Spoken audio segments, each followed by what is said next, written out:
Well, welcome to the 29th journey we've had together. We were just talking, Maddie and myself, and it really seems sort of like yesterday when it started, because it has gone quickly, and all of us have experienced March to November as both going quickly, and for some it's been a real drag, and we recognize that. But we appreciate everyone being a part of this journey, and I know that persons join us weekly that have not been a part of us before. So let me just remind us where we are, that right now we're tackling the 4 early prophets. It isn't all the prophets, it's just 4 of them were early, and we have dealt with Amos, and last week we're dealing with Micah this week. Next week we'll launch into Isaiah, and we started with Hosea. And so what we've done is looked at their message the first week and how it relates to our life today. And then the second week we deal with the same prophet, but how Jesus picked up the themes of that prophet in his own ministry, and how Jesus' teaching relates to us today. And so today we're dealing with the prophet Micah in terms of how his teaching influenced the teaching of Jesus. So let's remember that there's 700 years between Micah and Jesus. And during those 700 years, we had the rise and fall of the establishment. The establishment was all caught up in nationhood and kingship and the temple.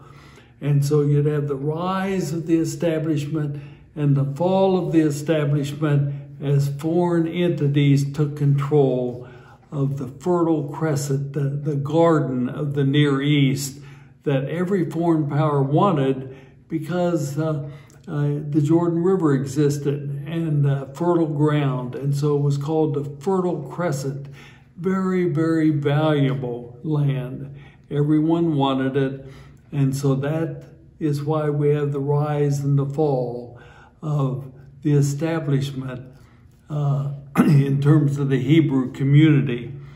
But we also had during those 700 years a verification of the anchor of the preachers being Deuteronomy 6:4, love God with your heart, soul, and might. And that became the anchor of all of these preachers that we're looking at. And let's remember that Deuteronomy was the second law. Leviticus was the first law, but it didn't work. And they knew it didn't work. And so they had a second law, Deuteronomy. The heart of it is Deuteronomy 6:4.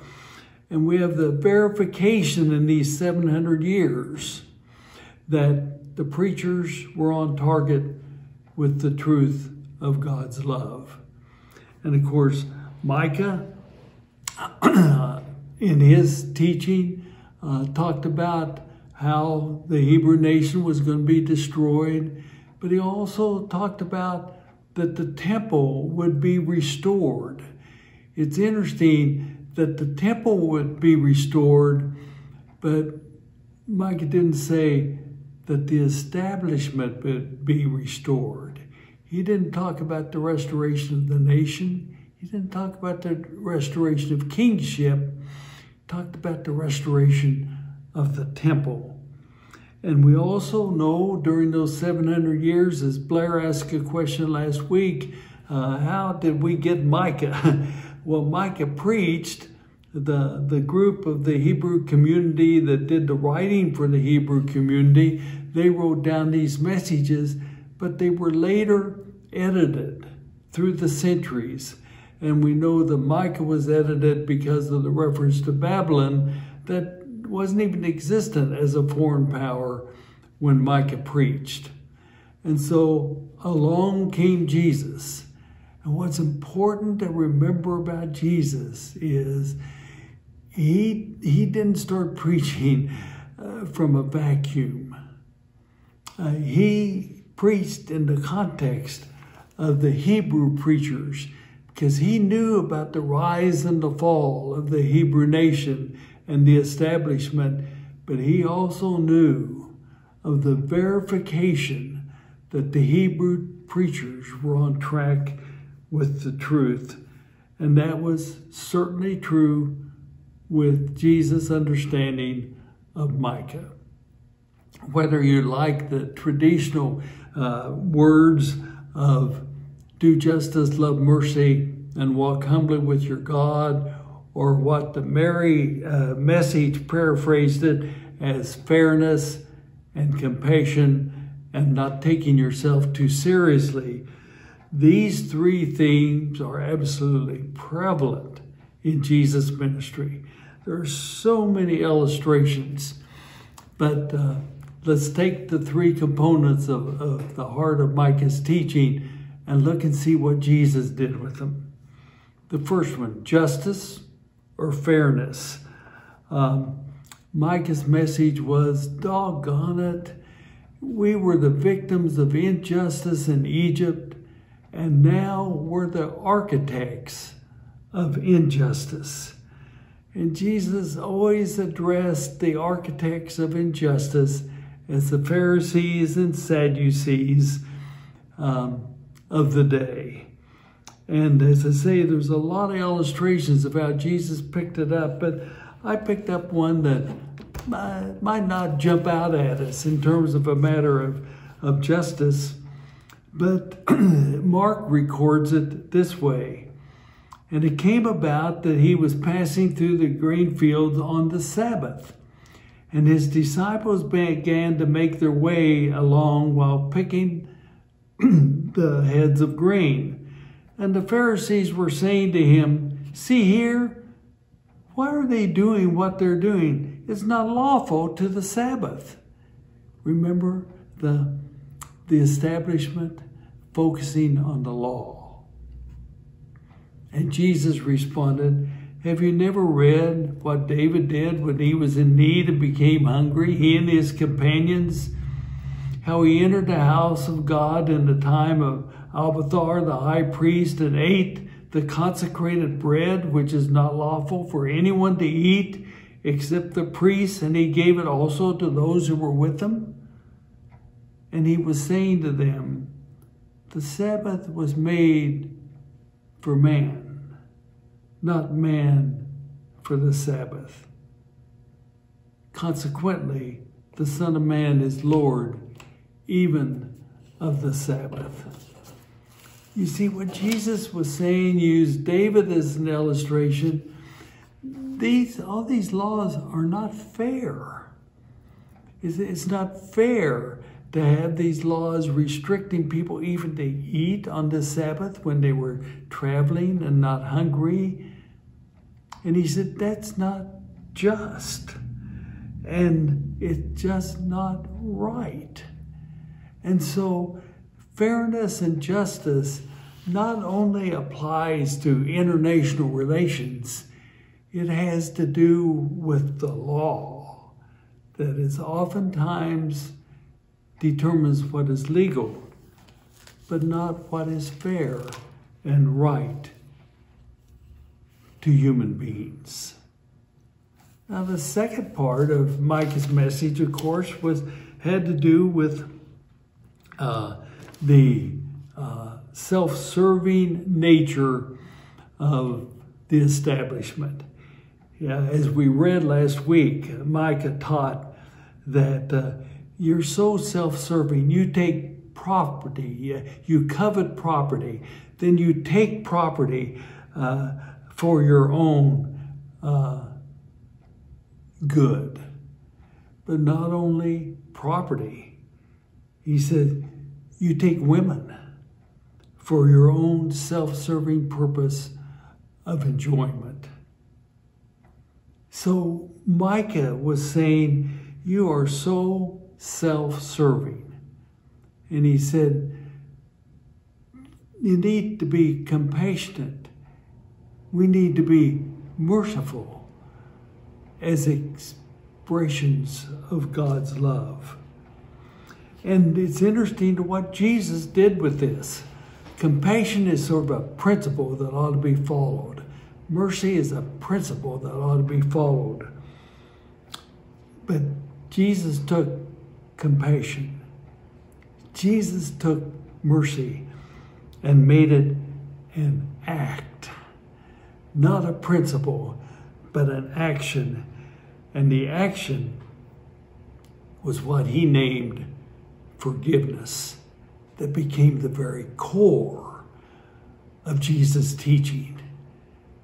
Mercy, compassion, and Jesus preached about forgiveness. He said, how many times, Jesus? And he said 70 times 70, which is in Aramaic numerology, infinity. You just keep on forgiving as a way of life. And indeed, when we think of Jesus forgiving, no one picks up this better than the writer of the Gospel, John, in John 8. Jesus went out to the Mount of Olives, and early in the morning he came again to the temple, and all the people were coming to him, and he sat down and began to teach them, as any rabbi would. And the scribes and the Pharisees brought a woman caught in adultery and set her down in the midst. And they said to him, Teacher, this woman has been caught in adultery in the very act. Now in the law, Moses commanded us to stone such women. What then do you say? Again, the establishment carried the law to Jesus and said, what about this? And they were saying this, testing him in order that they might have grounds for accusing him. But Jesus stooped down and with a finger wrote on the ground, and when they persisted in asking him, he straightened up and said to them, He who is without sin among you, let him be the first to throw a stone at her.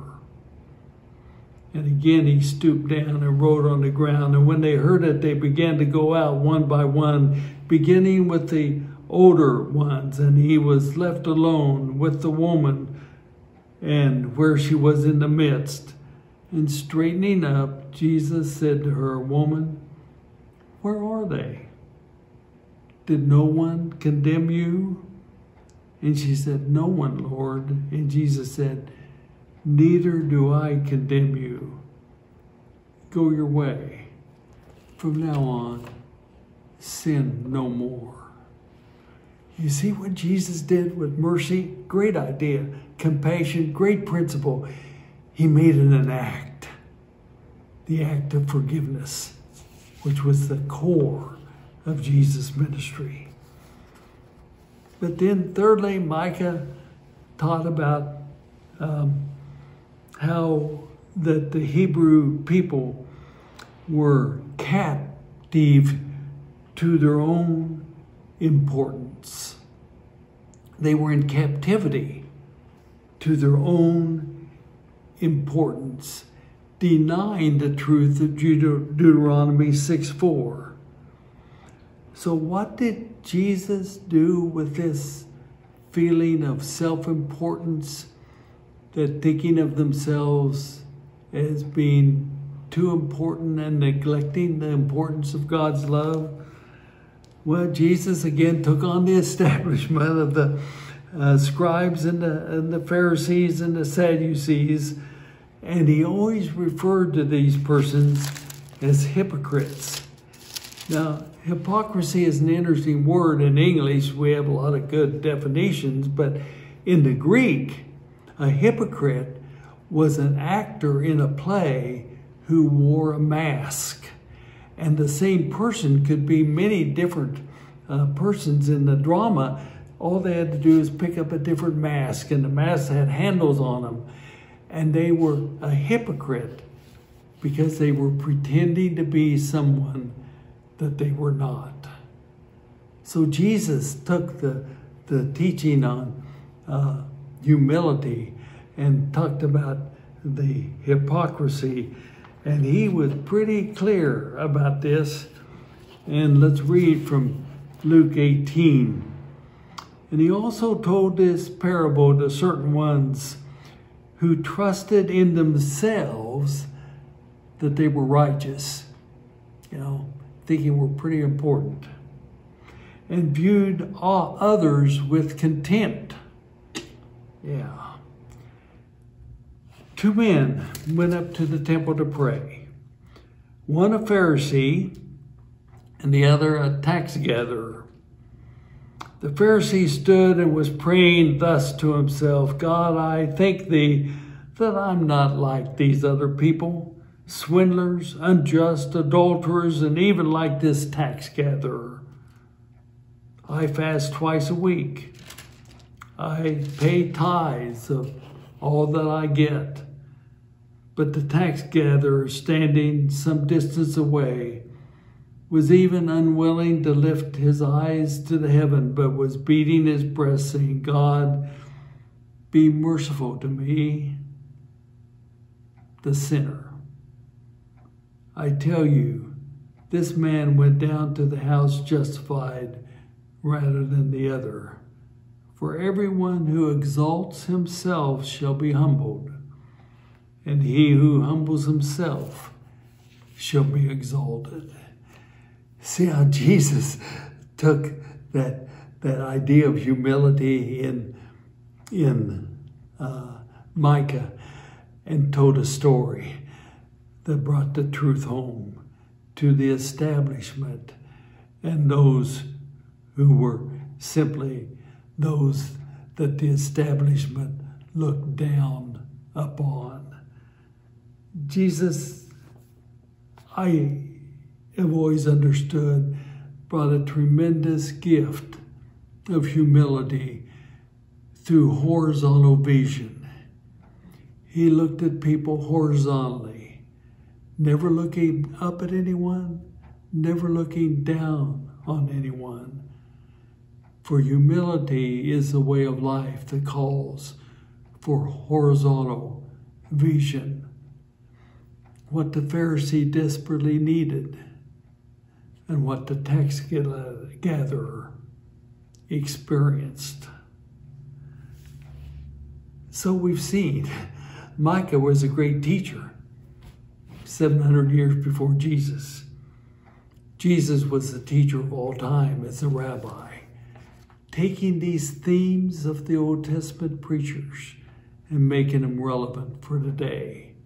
So the questions I would have in terms of the relevance of Jesus is, first of all, what are the generally accepted unfair and unjust practices that exist today in our culture and in the church today?